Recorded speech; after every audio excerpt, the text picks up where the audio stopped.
What you described was how to be able to get out ahead of the game.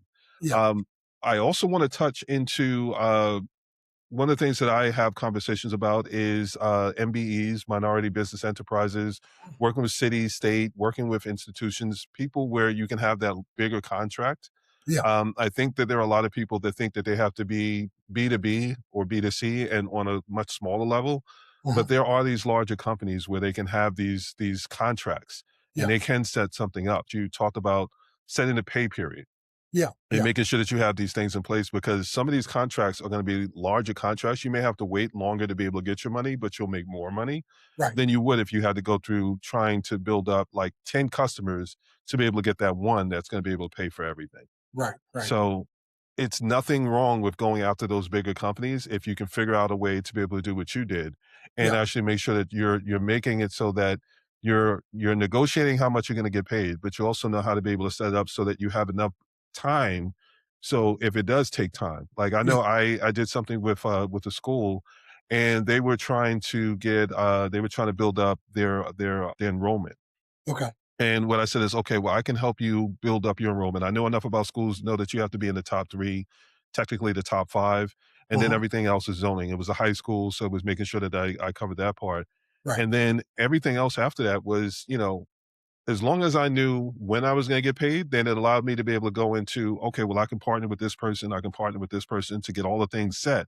Right. And I could just pay them out of what I had Right. and know that I was going to get that money on the back end. Yeah. That is the more risky version. What you described is something that is much more manageable, where you were able to take something that had the good press behind it, Uh-huh. and that made it so that you didn't have to necessarily haggle with the bank. Right. They Right. were more than willing to give you that line of credit. And they just kept flipping it until the point where you were able to build up a line of credit and a credit history that sets you up for whatever you want to be able to do after that, and use strategic partnerships to be able to expand into Right. things where you may not have been able to do that. I'm Right. bringing up the MBEs because I get those emails all the time. Right. And I literally had someone call me last week asking me if I sold equipment.